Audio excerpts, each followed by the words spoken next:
여러분 안녕하셨습니까? 오늘은 2021년 7월 19일 월요일입니다. 조선일보 사설인데요. 이 개탄입니다. 개탄하는 겁니다.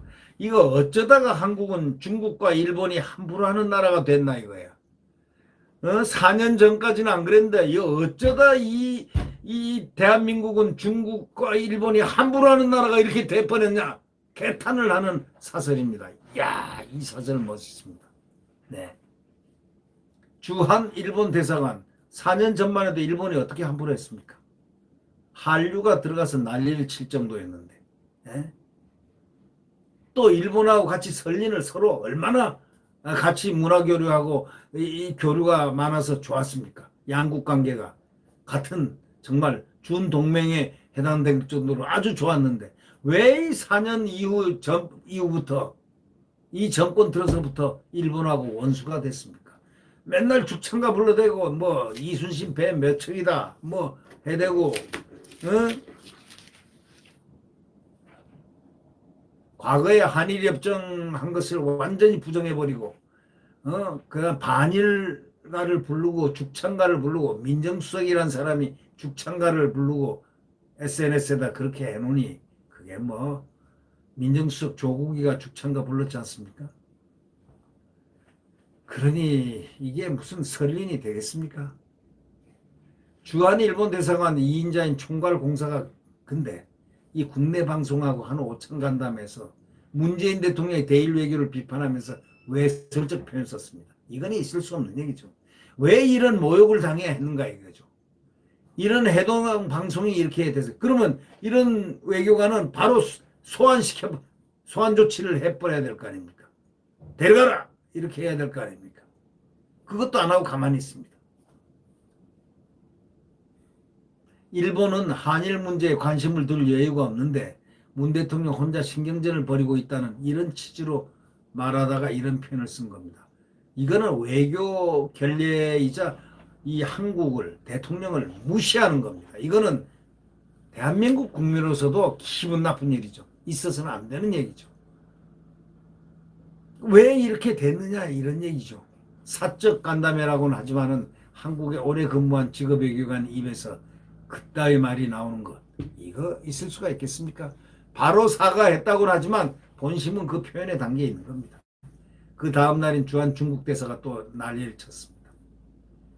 야권 대선 주자 윤석열 총장의 한미동맹 발언을 공격하는 반박문을 냈습니다. 아니 외교관이 내정 간섭하는 겁니까? 대선 주자한테 제1대선 주자한테 자기가 한미동맹의 정견을 이렇게 가지고 있다. 앞으로 이렇게 한미동맹을 더 강화해야 되고 이래야 된다. 사드 철수하라는 중국 안 돼. 철수하라 하기 전에 너희들 또 우리를 겨냥하고 있는 해안에 있는 레이더 기지를 다 없애. 이렇게 얘기하는 건 당연한 거 아닙니까? 그랬다고 주한 중국 대사가 야권 대선 주자의 한미동맹 발언을 공격하는 반박문까지 냈습니다. 이게 전례가 없는 얘기입니다. 이거는 외교적으로 절대 안 되는 얘기입니다. 항의는 할 수 있습니다. 주재국 해가서 외무부의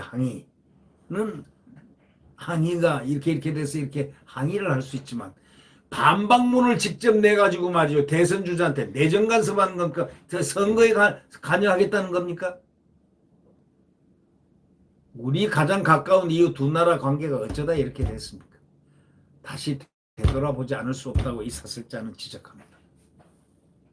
중국은 먼저 고개를 숙이거나 약하게 보이면 더 능멸하게도 더 깔아뭉갭니다.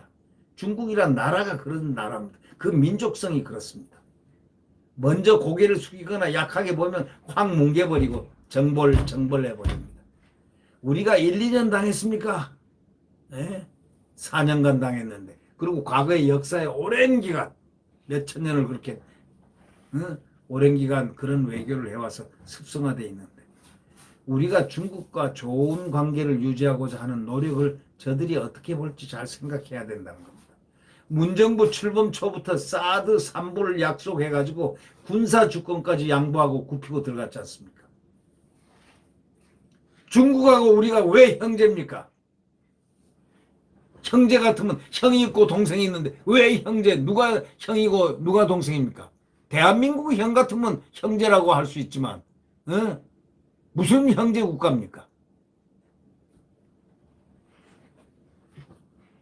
중국이 말이죠. 문 대통령 방중 때 공개적으로 홀대하는 망신을 줘서 길을 들이려 했다는 것 언론에 우리가 많이 봤지 않습니까? 우리 측은 그대로 수긍했습니다. 예. 어떻게 한 줄 아십니까? 혼밥도 하고 그랬지 않습니까? 대통령이 가서 누구누구 만났습니까?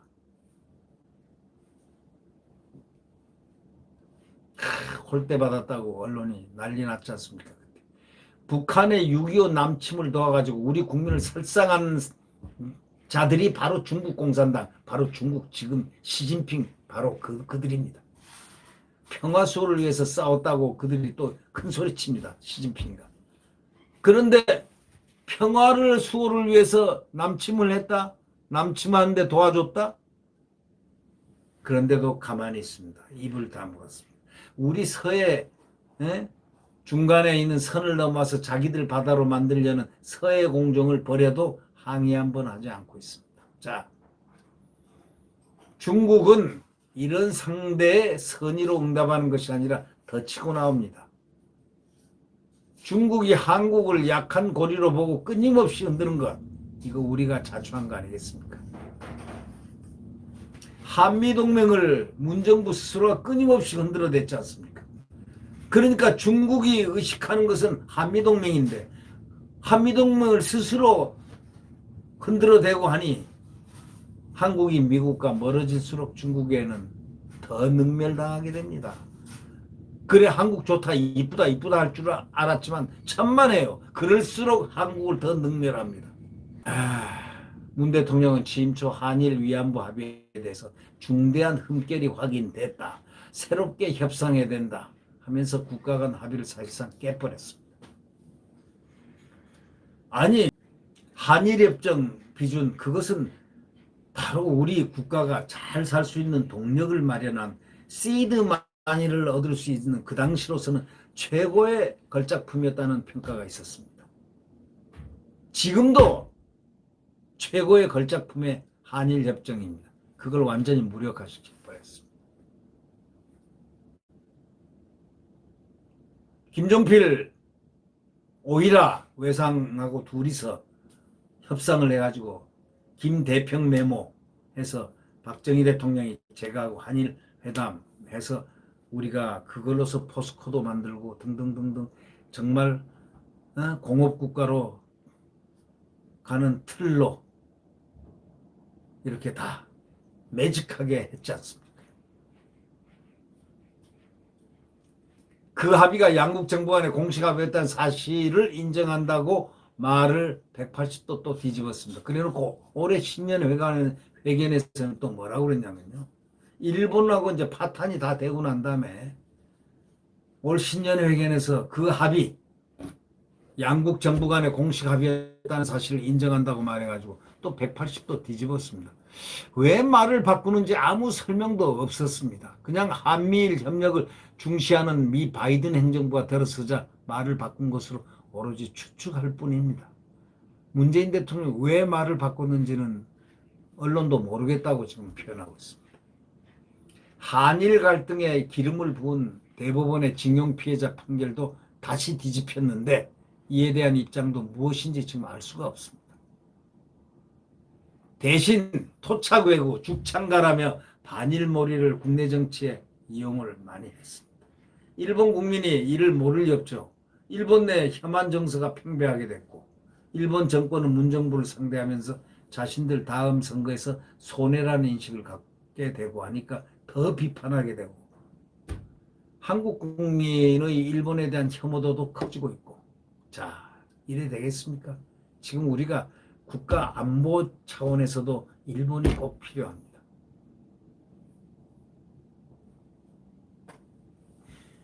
징용 문제, 위안부 문제 등 과거사 문제는 단 일보도 진전된 게 없습니다. 자, 이 정권이 해서 진보된 게 뭐가 있습니까? 양국 관계만 파탄났죠. 우리에게 중국하고 일본 관계는 미국 다음으로 중요한 외교입니다. 이 두 나라와 관계가 심각하게 지금 빠개져 있어. 이게 어긋나 있다 이겁니다. 여권 정치인들은 이 외교 갈등이 몰고 올 국익에 어떤 피해를 크게 줄 것이라는 사실조차에 대해서 아랑곳하지 않고 그냥 국민의 반일 정서를 자극해줘 표만 얻으려고 난리칠 국리만 하고 있었죠. 필요하면 죽창가 불러대고 그래서 표를 얻으려고 하고 말이에요. 그게 정상입니까? 국제관계가 바뀌지 않는 것은 도대체가 언제라도 항상 바뀔 수밖에 없는 게 국제관계라고 하지 않습니까? 그러니까 유연하게 대처도 하고 또 어떨 때는 강경하게 할 때는 강경하게 하고 이렇게 해야 되는데 딱 한 가지 근본적으로 바뀔 수 없는 근본 원칙은 합의를 지키는 나라가 돼야 된다. 그래야 신뢰를 서로 할 수 있을 거 아닙니까? 조그만 이익이 있다고 해서 확 표변하고 이런다고 그게 나라 간의 약속이 안 되면 그게 뭐가 됩니까? 원수가 되지. 국내 정치를 뭐 해서 표 하나 얻겠다고 외교를 희생시킨다는 건 국가 안보 외교를 갖다 망치는 길입니다.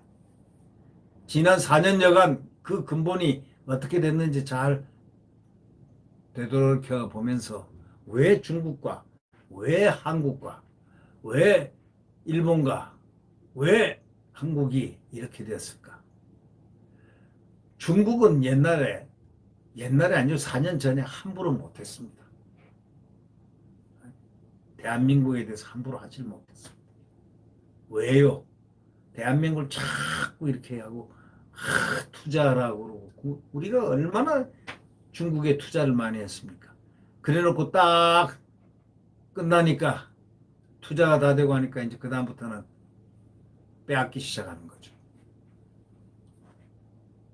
일본은 그래도 항상 설린으로 주고받고 하면서 항상 함께 잘 지나왔는데 이 정권이 왜 그랬는지 그 국내 정치에 이용해서 표를 얻으려고 죽창가를 불러댔는지 어쩐지 모르지만 저는 그런 걸 보면서 야 지난 4년 동안 이 정부가 이 인근 국가에 대해서 한쪽은 너무 굽히고 굴종하듯이 굽히고 한쪽은 그냥 죽창가 불러대고 이래서 진짜 필요한 양국 간의 아주 첨예한 그 외교 관계를 갖다가 전부 흐트려 버렸다.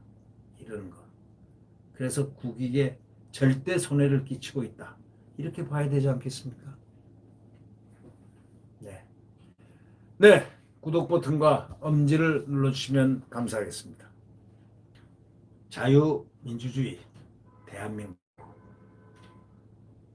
한미 동맹이 굳세게 굳건하게 우리의 안보를 지켜주는 그러한 초석으로서 작동하는 그러한 대한민국 헌법이 철저하게 지켜주는 법치주의 대한민국.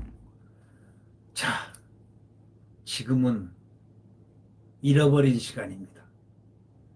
지난 4년은 잃어버렸습니다. 네.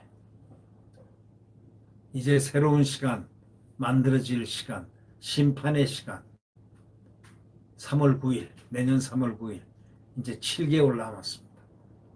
국민 여러분들이, 자, 야권 전체가 나중에 최종적으로 가서 단일화돼서 승리하는 그날까지 꼭 단일화, 정권교체 염두에 둬주셨으면 감사하겠습니다. 자유 대한민국의 태양이 내일 새벽 다시 떠오릅니다. 네. 여러분 안녕히 계십시오.